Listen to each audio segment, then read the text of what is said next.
Hello and welcome to Sunshine for Your Life. Today I'm going to tell you the story about a little boy whose nickname was Sparky. It was his nickname, not his real name, but Sparky did not do well as a child. He didn't do well in school. If you wanted to label him a failure, you would have some evidence of doing that because he pretty much failed at everything he tried. He failed every subject in the 8th grade. I don't know how he ever got past the 8th grade, but eventually he went to high school, so he must have passed enough to do that.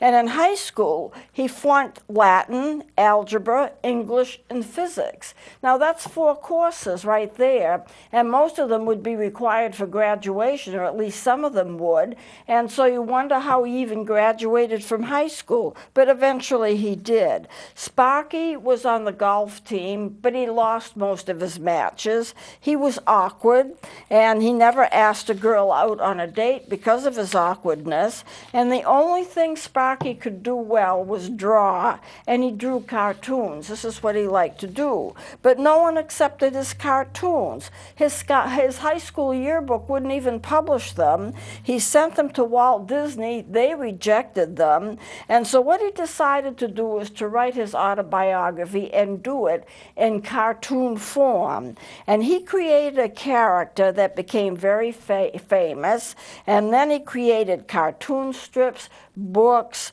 television shows. So who was Sparky? If you have an idea, you might want to think about it, because Sparky is a person who we're very familiar with, who became very, very famous, even despite his disabilities. So I'm going to give you a hint as to who Sparky is, and this is the hint right here.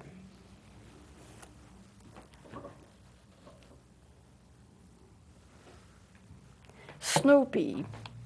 Now you know who Sparky is. Sparky is Charles Schulz. And Charles Schulz became very, very famous in terms of what he did with his cartoons, because he could do cartoons in any kind of way. And he had books and shows, and is still very, very famous, even so now he is passed on. He created Peanuts, the cartoon strip, and he is a depiction. Charlie Brown is a depiction of who Charles is, because Charles failed so much at everything. And so he created the character Charlie Brown, who shares his first name and who is a bumbling kind of person. He does things wrong and people laugh at him. And I imagine this is the kind of treatment that Charles Schulz got. He was rejected, but he never allowed anything to stop him from eventually being a success. So he finally hit it right on. So Charles Schulz did some things that a lot of people don't do. He never gave up. He didn't quit. He didn't give in to discouragement. Now, I'm not saying he never had discouragement, because if you look at the Charles cartoons, Charlie Brown cartoons, you'll notice that he says things like, "I'm going to bed and never get up. I'm a total failure. I'm going to bed and I'm never going to get up. In my whole life, I'll always be in bed." This is how he depicts himself. So that is discouragement to the hilt. But he never succumbed to it. He fought it off. He continued. So he didn't give in to that discouragement. He didn't think he had no future. He kept at it. When you stop to think, if you had a cartoon strip and all your cartoons were rejected as not being good enough, would you want to write an autobiography based on cartoons? It would be unlikely, because you'd be afraid of failure again. But this is the one thing that Charles Schulz could do. He could draw, and he never showed anger. This is another thing I wanted to mention. He never showed anger, and he never showed violence, real violence, in his cartoons. Now, I think some of the reasons that we have violence today is that people feel helpless. Things happen to them, they can't change them, they feel helpless, and helplessness turns to rage, and there's a whole psychological theory about that, and what happens is then they start taking guns and shooting people and causing violence. But you see, Charles Charles never did that. He took the one thing that he was good at, and he expressed himself through it in a creative way. And that would get rid of a lot of the anger if he had anger. And I don't notice that there's any anger in the cartoons. I do notice discouragement, which he overcomes, but I don't notice anger by itself. Each of his characters has personality, and they have their own unique characteristics. With a little squiggle of a pen, he can get the cartoons to have any kind of emotion that he wants. And that's really part of the gift of Charles Schulz, is the fact that he can take little lines and he can make expressions out of them. The reason that we love Peanuts characters is that we can relate to them. The Peanuts characters are really us in a way. Here are some of the characters of Peanuts. Charlie Brown is the main character, and he is one who doesn't do anything right. Sally is his sister. Snoopy, who is just as famous as Charlie Brown, is his dog, and Woodstock is Snoopy's canary. Other characters include Lucy, the fuss budget and the psychiatrist, Peppermint Patty, Linus, Schroeder, Pigpen, the little red-headed girl who Charlie thinks he has a crush on, and everybody in some way relates to these characters. Most people would give up after having the problems that Charlie had. I know if I flunked every course that I ever took, then I would give up. I would say, the heck with this, I can't do it, and then I wouldn't keep trying, or I wouldn't try anything else. I would consider myself a failure. But Charles didn't do that. He kept on going with the thing he loved to do, basically, that was drawing. And I also read that Charles Schulz was allergic to dogs, and so he couldn't even have a pet. He was allergic to the fur, evidently. In the cartoon strip, Charlie Brown does get discouraged after a failure, and one of his comments is he said that he would go to bed and stay there for the rest of his life. But one of the characters goes to him and says, the world still exists, the children are all playing, the sun is out.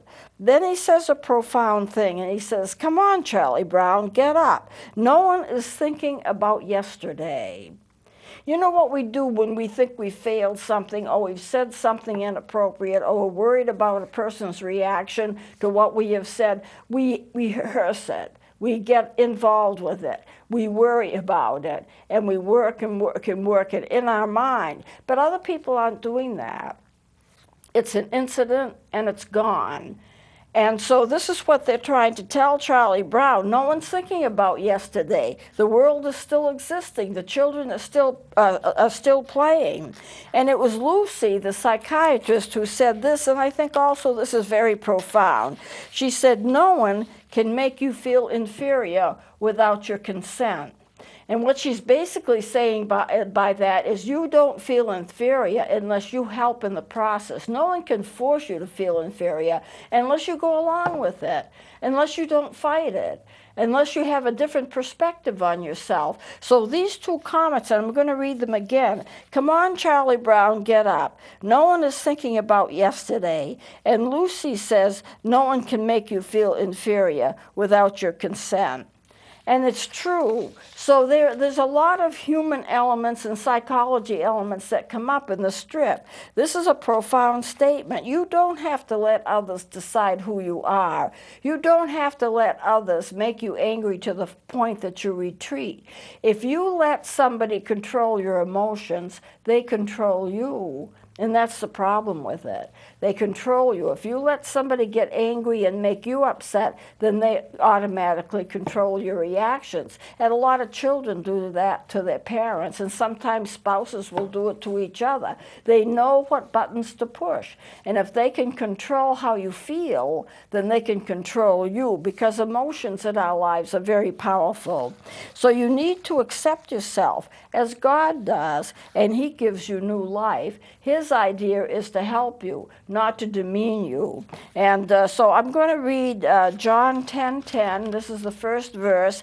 I'm reading it from the NIV version, and this is what it says. I have come that they may have life and have it to the full. Let me read it again.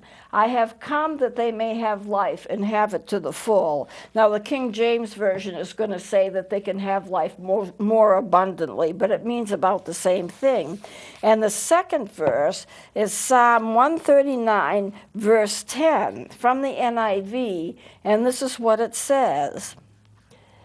Your hand will guide me, your right hand will hold me fast. Let me repeat that. Your hand will guide me, your right hand will hold me fast. So what is that saying? You have a future ahead of you. You have good things ahead of you. Don't let anyone discourage you and make you think that you're a nothing, because God doesn't think you're a nothing. God thinks that you're special. If he didn't think you were special, then he wouldn't have created you to begin with, and he has a plan for your life. The comic strip, as you know, is not truly a children's comic strip, but children do enjoy it. But it's basically for an adult. It's adults that have the reactions. But when you have adult reactions and it's drawn like a child or it's drawn like a pet, it captures our attention because it becomes cuter, and we can kind of laugh at it while recognizing the characteristics in ourselves. Who hasn't been humiliated? Who hasn't been disappointed? Who hasn't felt that they don't have much to offer? I think everybody has felt that way at some time in their life.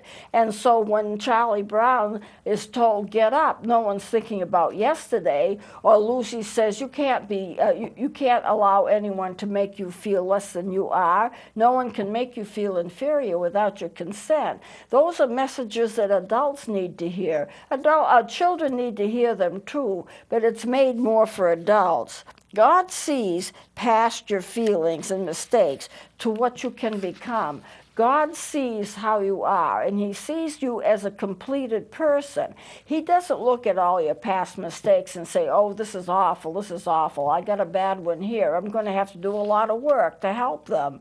That's not what his concern is. He sees you as the finished product. He sees you as what you can become. He doesn't see you as somebody who has failed. So I'm going to close with Jeremiah 29:11, and I'm reading from the NIV version, and it has a message for you. And this is what it says, NIV, Jeremiah 29:11. This is what it says. For I know the plans I have for you, declares the Lord, plans to prosper you and not to harm you, plans to give you hope and a future. And I'm going to read that again. For I know the plans I have for you, declares the Lord, plans to prosper you and not to harm you, plans to give you hope and a future. So what is he saying? He's saying, I know who you are. I know who you can become. And what I want to do is give you a wonderful future that's specially designed just for you. So therefore, my plans for you are good. They're not for bad. Don't consider yourself as a discouraged person. Don't consider yourself as a failure. So you make mistakes. Charlie Brown made mistakes. But if you look at Charlie Brown's life, and by the way, he was a Christian, and if you look at some of his tapes and DVDs, you can see that he was, especially at Christmas time, when he described Christmas from a passage in Luke, which is so famous about Christmas. And I'm not going to read it off here. This is not a Christmas sermon. But he was a Christian. And so when you stop to think about it, when you stop to think about what he did, he took a child who couldn't do anything right or thought he couldn't do anything right and gave him a talent. And then he got this talent so that he was able to use it in a very productive and wonderful way, and gave Charlie Brown, Charles Schulz, a wonderful future. If he can do it for him, who was a failure in so many ways growing up, why can't he do it for you? Well, he can do it for you. You're not a failure either. And I don't consider that there was anything wrong with Charles Schulz, except maybe he had some learning disabilities or something like that. He had to be very intelligent. He had to have an understanding of human nature to produce the cartoons and the stories that he did. So we can all take hope with the fact that God does have a plan for us, and that we don't have to worry about what the future holds because he has it in his hands. So I'm going to close it here, and we'll go on to something else next time. Please join me then.